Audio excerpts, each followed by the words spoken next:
was just looking for herbs. Her thoughts were interrupted when she noticed something strange in the shadows near the barrels. Was it her imagination, or had something moved?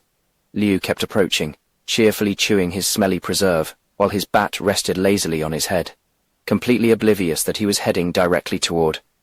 The cousin narrowed her eyes, trying to better distinguish what she had seen. For a moment, she could have sworn she saw the gleam of eyes in the darkness.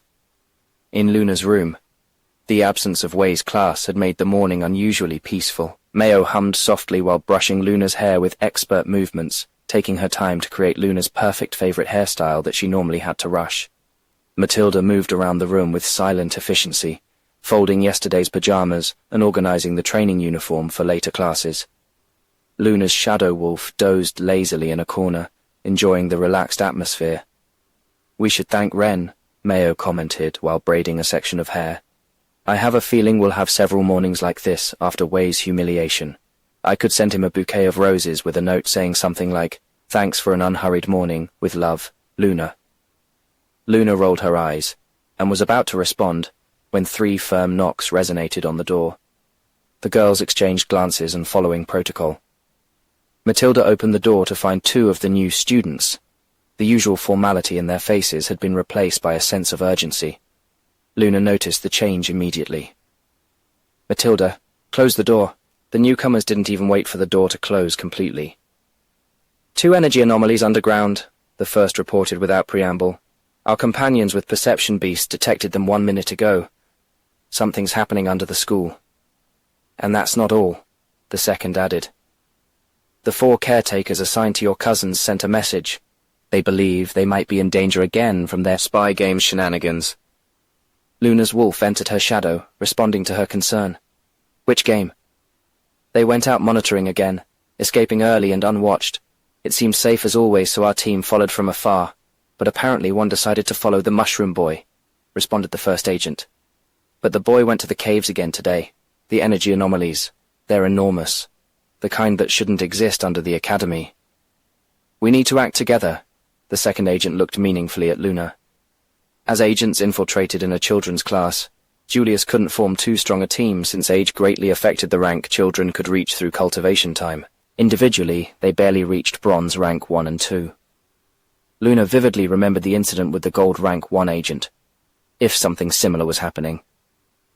"The 6 of us together can protect them even then. Our beasts are specialized in protection and recovery," continued the first. "But if there are serious problems, we'll need total team coordination." "First, we want you to get to safety," added the second agent. "But we need someone to inform the director, if there are intruders of the level of the last incident." "Excuse me?" Luna arched an eyebrow. "You're our primary protection target," the other agent added. "We can't risk anything happening to you while we're all investigating the anomalies." Luna clenched her fists, her shadow wolf manifesting with more intensity. "My cousin could be in danger, and we'll handle it," the first agent insisted. "Please, stay where we can guarantee your safety when we return." "My lady," Mayo intervened, her usual playful tone completely absent. "What are your orders?"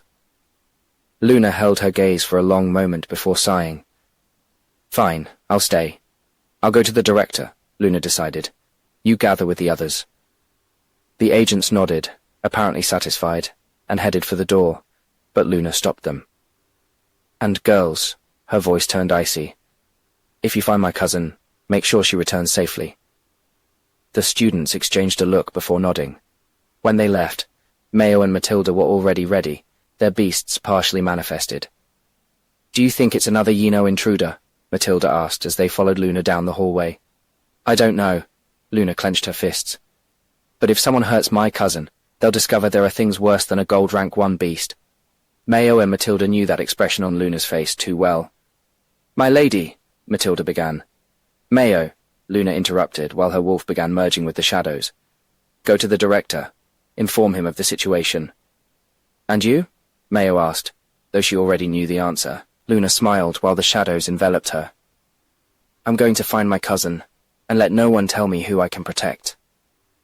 Before they could protest, Luna had disappeared into the darkness, leaving only the echo of her last words.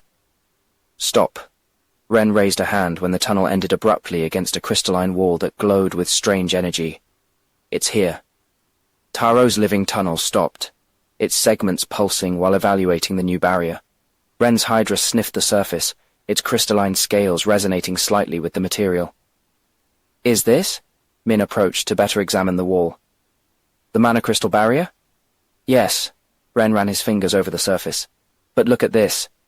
His mushrooms pulsed while pointing to an irregularity in the crystal. What appeared to be a solid, impenetrable wall had a crack, barely visible under the living crystal light that coated their tunnel. They used their beasts and began digging around it until they finally had an entrance. It's small, Taro observed, studying the opening. Very small. We'll have to return the beasts, Ren began, vanishing his Hydra into his body. It's the only way to get them through. Ren was the first to try. Used to moving in the small, secret tunnels he'd made, it wasn't difficult for him. Min followed, though he had to contort a bit to pass. His snake remained manifested. Being long but not thick, managed to slide through the crack with relative ease. Taro stayed looking at the opening with apprehension. I'm not going to fit, he declared after studying it. I'm more robust.